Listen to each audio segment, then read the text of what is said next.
নমস্কার, দেখছেন এবিপি আনন্দ। আপনাদের সঙ্গে আমি শুভ্রজিৎ। শুরু করছি সরগরম প্লাস। সরগরম প্লাসে শুভ্রজিতের সঙ্গে আমি দেবস্মিতা। কাটছে জট, আসছে বরাদ্দ। স্বাস্থ্য, শিক্ষা থেকে পরিকাঠামো, একাধিক ক্ষেত্রে ডাবল ইঞ্জিনের গতিতে উন্নয়নের পথে সরকার। শূন্য পদ পূরণ থেকে শুরু করে নিয়োগে স্বচ্ছতা আনতে আসছে নতুন আইন। আর এরই মধ্যে আরজিকর ফাইলস খুলতেই তদন্তের আওতায় অভিজ্ঞ। এদিকে রাজ্য জুড়ে দুর্নীতি, তোলাবাজি, মারধরের অভিযোগে পরপর গ্রেপ্তার তৃণমূল নেতা। আর এই আলোচনায় আপনাদের দেখাবো শহরের গতি বাড়াতে 1.5 বছর ধরে আটকে থাকা চিংড়িঘাটায় মেট্রোর কাজ শেষের পথে। আমরা আলোচনা করব অবশ্যই সরগরম প্লাসে। তার জন্য স্টুডিওতে অতিথিরা রয়েছেন। তবে শুরুতেই যে প্রতিবেদন আপনাদের সামনে রাখবো, স্বাস্থ্যে উন্নয়নের ক্ষেত্রে যে জোর দিচ্ছে এই সরকার তা প্রমাণিত। জুলাই থেকেই আয়ুষ্মান প্রকল্পের কার্ড হাতে পাবেন এই রাজ্যের বাসিন্দারা। আজকে একেবারে নবান্ন থেকে এই ঘোষণা করেছেন মুখ্যমন্ত্রী শুভেন্দু অধিকারী। দেখুন, জুলাই মাস থেকে আয়ুষ্মান ভারতের কার্ড আমরা দিতে পারবো। জুলাই থেকে রাজ্যে চালু হয়ে যাচ্ছে আয়ুষ্মান ভারত প্রকল্প। 4 জেলায় নতুন মেডিকেল কলেজ গড়ে তোলার প্রস্তাব। উত্তরবঙ্গে এইমস হাসপাতাল। স্বাস্থ্য পরিকাঠামোয় পর্যাপ্ত কেন্দ্রীয় সাহায্য। পশ্চিমবঙ্গে স্বাস্থ্যক্ষেত্রে এভাবেই এগোচ্ছে ডাবল ইঞ্জিনের সরকার। শনিবার কেন্দ্রীয় স্বাস্থ্যমন্ত্রী জেপি নাড্ডার সঙ্গে ভার্চুয়াল বৈঠক করলেন মুখ্যমন্ত্রী শুভেন্দু অধিকারী। ছিলেন স্বাস্থ্য দফতরের কর্তারাও। সেই বৈঠকেই রাজ্যের স্বাস্থ্যক্ষেত্রের জন্য আলাদা রোডম্যাপ তৈরির ঘোষণা করলেন মুখ্যমন্ত্রী। একই সঙ্গে তিনি জানালেন, স্বাস্থ্যসাথী সুবিধা পাওয়া 6 কোটি মানুষকে আয়ুষ্মান ভারতের আওতায় আনা হবে। আশা করছি যে স্বাস্থ্যসাথী কার্ডের সঙ্গে যুক্ত এমন 6 কোটিরও বেশি আমরা যারা কার্ড হোল্ডার তাদেরকে আয়ুষ্মান ভারতে এক্ষুনি নিয়ে যেতে পারবো। পরে পরে এই সংখ্যা আরো বৃদ্ধি পাবে। 2019-এর লোকসভা ভোটের কয়েক মাস আগে আয়ুষ্মান ভারত চালু করে মোদী সরকার। কিন্তু মোদী সরকারের সঙ্গে সংঘাতের জেরে পশ্চিমবঙ্গে সেই প্রকল্পকে গ্রিন সিগন্যাল দেননি মমতা বন্দ্যোপাধ্যায়। বদলে তিনি চালু করেছিলেন স্বাস্থ্য সাথী। পালা বদলের পর এবার সেই কেন্দ্রীয় স্বাস্থ্য বীমা প্রকল্প আয়ুষ্মান ভারতের সুবিধে পেতে চলেছেন রাজ্যের বাসিন্দারা। যারা নতুন করে আয়ুষ্মান ভারতে যুক্ত হতে চান, স্বাস্থ্য সাথীতে যুক্ত হননি, তাদের ক্ষেত্রেও অপরচুনিটি থাকছে। আয়ুষ্মান আরোগ্য মন্দিরের বেনিফিট শুধু পশ্চিমবঙ্গে থাকা স্থায়ী বাসিন্দারা নন, প্রায় 1 কোটির কাছাকাছি পশ্চিমবঙ্গের স্থায়ী বাসিন্দা কর্মসূত্রে পেটের টানে বাইরের রাজ্যে আছেন বা এডুকেশন নেওয়ার জন্য বাইরের রাজ্যে আছেন, তারাও এই সুযোগ পাবেন। অবশেষে কেন্দ্রীয় স্বাস্থ্য প্রকল্প চালু হওয়ার ঘোষণায় খুশি সাধারণ মানুষও। পশ্চিমবাংলার মানুষের জন্য এটা আশীর্বাদ বলে আমি মনে করি। এর মধ্যেই তারা 500 কোটি টাকা পেয়ে গেছেন স্বাস্থ্য খাতে। এই সরকারকে অভিনন্দন জানাই। আয়ুষ্মান প্রকল্পের কার্ড যদি সর্বসাধারণের সবার জন্য এই প্রকল্পটা চালু হয়, আমি তো বলবো এর মতো ভালো আর কিছুই হবে না। মুখ্যমন্ত্রী শুভেন্দু অধিকারী জানিয়েছেন, এদিনের ভার্চুয়াল বৈঠকে কেন্দ্রীয় স্বাস্থ্যমন্ত্রী জেপি নাড্ডা আশ্বাস দিয়েছেন, পশ্চিমবঙ্গের স্বাস্থ্য পরিকাঠামোয় উন্নয়নে কেন্দ্রীয় বরাদ্দ বাধা হবে না। পশ্চিমবঙ্গে আয়ুষ্মান ভারতের জন্য 976 কোটি টাকার কেন্দ্রীয় অনুমোদন মিলেছে বলেও দাবি করেন মুখ্যমন্ত্রী। National health mission NHM Bharat সরকার 2103 কোটি টাকা আমাদেরকে স্যাংশন দিলেন এই ফাইন্যান্সিয়াল ইয়ারে। আজকে তার 1/4 500 কোটি টাকা আজকে এই মুহূর্তে ভারত সরকার আমাদেরকে ট্রান্সফার করলেন।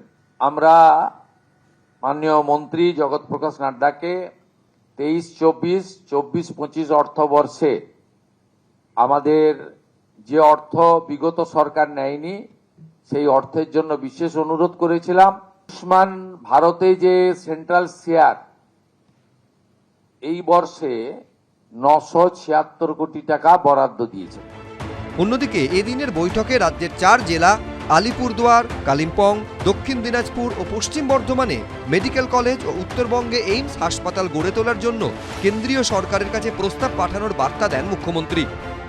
মাননীয় প্রধানমন্ত্রীর স্বপ্নের যে প্রকল্প, প্রত্যেক জেলায় একটি করে মেডিকেল কলেজ, উত্তরবঙ্গের এইমসের জন্য আমরা প্রস্তাব ওখানকার MLA MPদের সঙ্গে কথা বলে দ্রুততার সঙ্গে ভারত সরকারের কাছে পাঠাবো, এটা আমি উল্লেখ করেছি।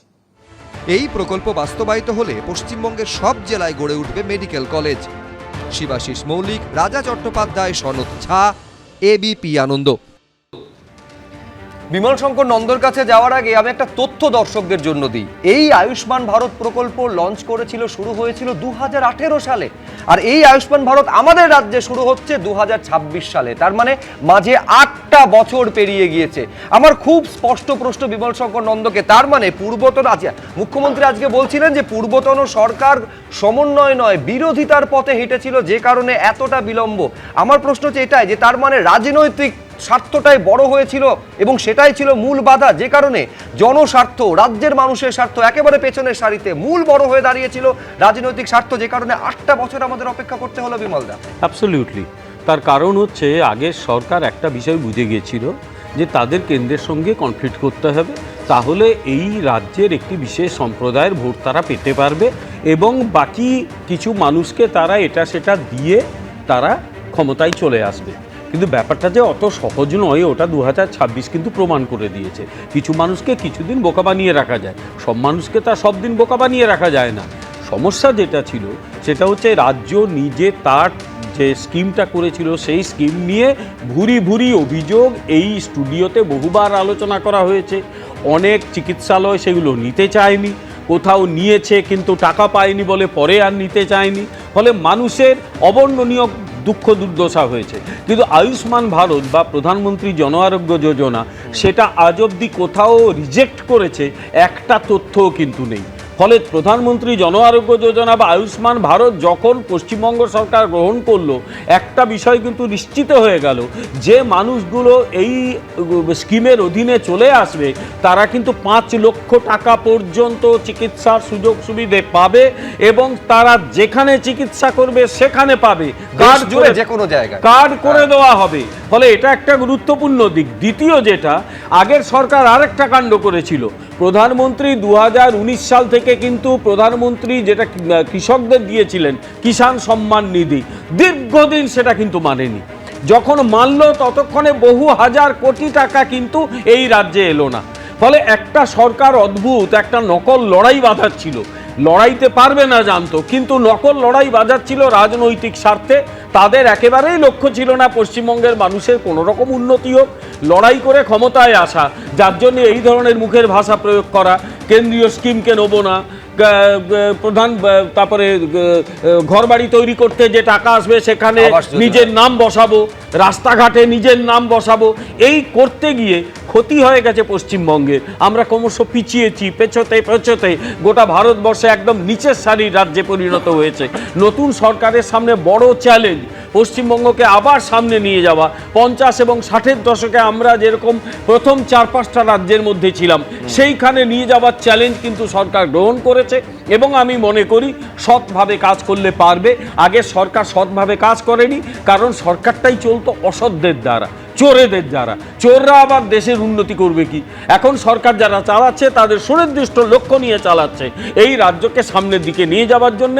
তাই যা যা কেন্দ্রীয় প্রকল্প, আমি আরেকটা বলি, আজকে কিন্তু রেলের অনেকগুলো প্রকল্পে আজকে ছাড়পত্র পেয়ে গেল। 61টা প্রকল্প আটকে রাখা হয়েছিল। আচ্ছা, সেগুলো পরে না হয় আলোচনা করব। এই পাশে একটু গেলেই চিংড়িঘাটা প্রকল্প, একটা রাস্তাকে রেল মেট্রো রেল বলেছিল 3-4 দিন আটকে রাখুন, আমরা সন্ধ্যাবেলা কাজটা করে দেবো, দিলে ওইগুলোকে জুড়ে দেবো। সেটাকে আটকাতে একটা সরকার সুপ্রিম কোর্টে যেতে পারে। এটা উন্মাদের সরকার নাকি ধান্দাবাজের সরকার কি বলবো আমি জানি না, কিন্তু এই আগের সরকারটা কিছু একটা সরকার ছিল, এখন তারা ইতিহাস হয়ে গেছে বা ইতিহাসের রাস্তা খুঁড়ে কোথাও একটা গেছে। আমাদের আর ওদের দিকে তাকিয়ে লাভ নেই, সামনের দিকে তাকাতে হবে। হয়তো আগামী 1-2 বছরের মধ্যেই একদম দক্ষিণ শহরতলির মানুষজন পুরো চলে আসবে এই সেক্টর 5-এ, সেখান থেকে এয়ারপোর্টে চলে যেতে পারবে, যোগাযোগ ব্যবস্থায় কলকাতায় একটা বিপ্লব হতে পারবে। এটাই নতুন পশ্চিম বাংলা, এটাই আমরা চাই, এটাই আমরা করে দেখাচ্ছি। আমি এই জায়গা থেকে অনির্বাণের কাছে আসবো। অনির্বাণ, আগের সরকার, তার প্রাক্তন সরকার বারবার বলে এসেছে মামাটি মানুষের সরকার, অর্থাৎ তৃণমূলের সরকার বারবার বলেছে এই কথা, কিন্তু কোথাও গিয়ে আমরা দেখতে পাচ্ছি যে রাজনৈতিক স্বার্থে বিরোধিতা করতে গিয়ে সেই মামাটি মানুষকেই বলে করা হয়েছে, মানুষেরই বলে দেওয়া হয়েছে। কারণ এই কেন্দ্রীয় প্রকল্প যদি আগে আসতো তাহলে এ রাজ্যের মানুষকে তো চিকিৎসার জন্য বারবার দক্ষিণ ভারত থেকে বিভিন্ন রাজ্যে যেতে হতো না। আমি নিশ্চিত যে আয়ুষ্মান কার্ড চালু হয়ে যাওয়ার পর থেকে পশ্চিমবঙ্গ থেকে একজনও দক্ষিণ ভারতে আর কোনো দিন যাবে না। যদি আপনি সেটা নিশ্চিত হয়ে থাকেন সেটা আজকে কমিট করে বলুন, বা আপনাকে বলতে হবে না, সেটা বিজেপির তরফ থেকে কেউ বলুক। কারণ আয়ুষ্মান কার্ডের এই রিফিউজাল এই নিয়ে বিমলবাবুর কাছে যদি কোনো ইনফরমেশন নাও থেকে থাকতে পারে, কিন্তু একাধিক সর্বভারতীয় সংবাদ মাধ্যমের প্রচুর এর মধ্যে খবর রয়েছে, যে কেউ খুঁজে দেখতে পারেন। হরিয়ানা থেকে মণিপুর লক্ষ লক্ষ কোটি টাকা বকেয়া, একের পর এক নার্সিংহোম হাসপাতাল তারা অপ্ট আউট করছে বা তারা বিল পাচ্ছে না, তারা রিফিউজ করছে, বহু বুড়ি বুড়ি অভিযোগ রয়েছে। এবিপি আনন্দ, এগিয়ে থাকে, এগিয়ে রাখে।